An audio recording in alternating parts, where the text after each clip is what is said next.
네, 반갑습니다. 오늘은 그동안 했었던 것들을 여러분들하고 한번 간단하게 정리해보는 시간을 가지려고 하는데요.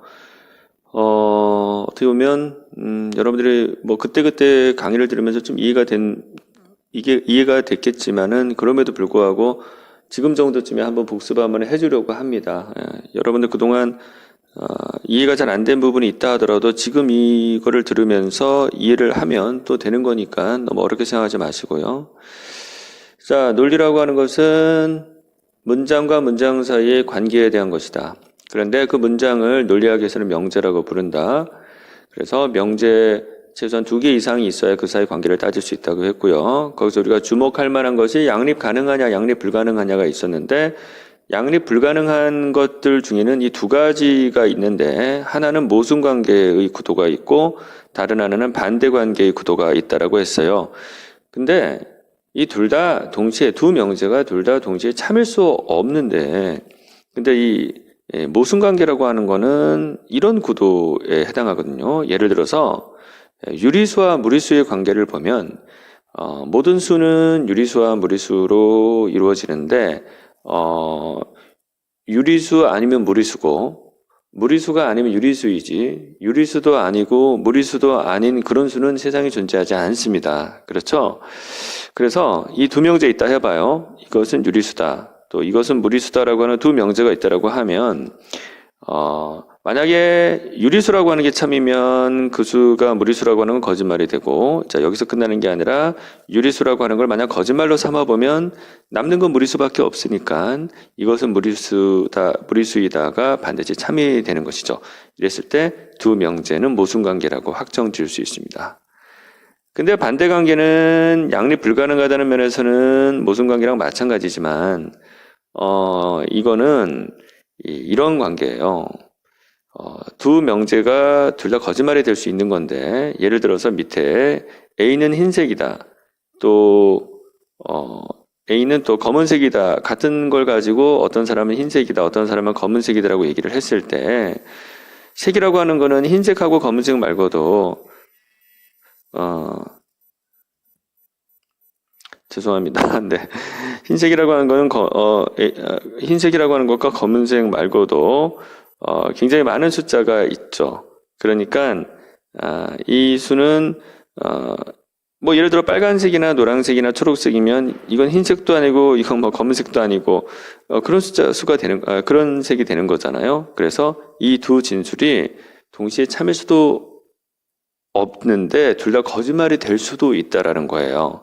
그래서 이런 구도를 2명제 사이의 관계는 반대관계다라고 이야기를 했습니다.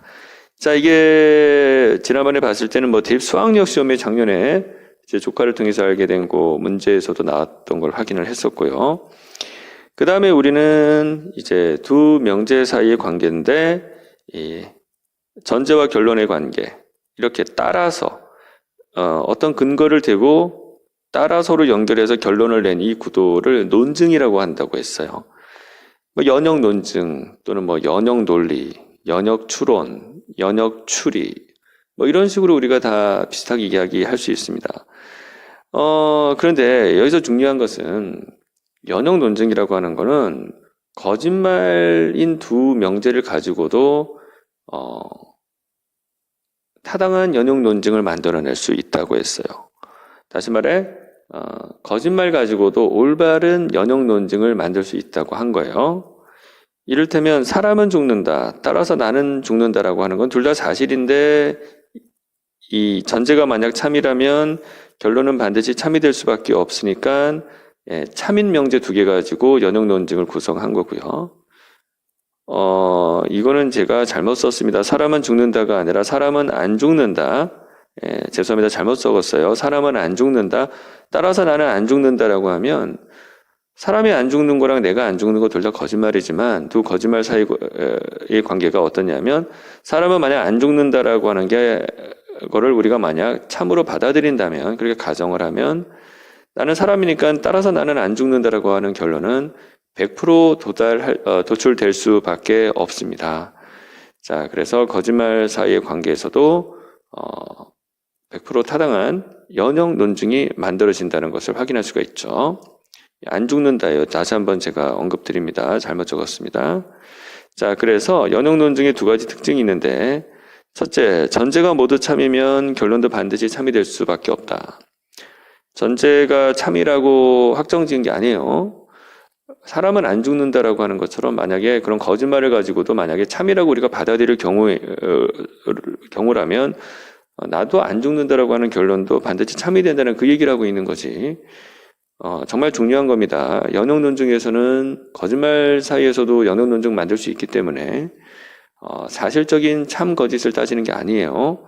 자, 그 다음 두 번째, 결론이 지니고 있는 정보는 이미 전제 안에 모두 포함되어 있다.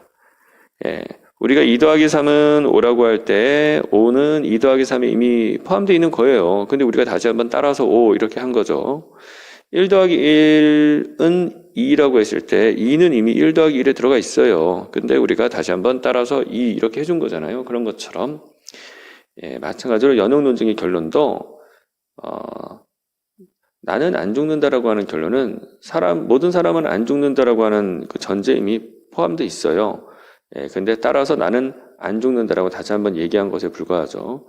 자, 이렇게 연역 논증까지 다시 한번 복습을 했습니다. 이것을 토대로 다음 시간에는 그러면 선생님 귀납은 뭔가요? 귀납 논증은 뭔가요?에 대해서 연역 논증을 알아야 귀납 논증을 알 수가 있어요.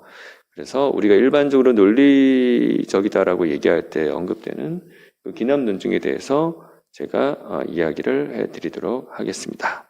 자, 오늘은 여기까지 하겠습니다.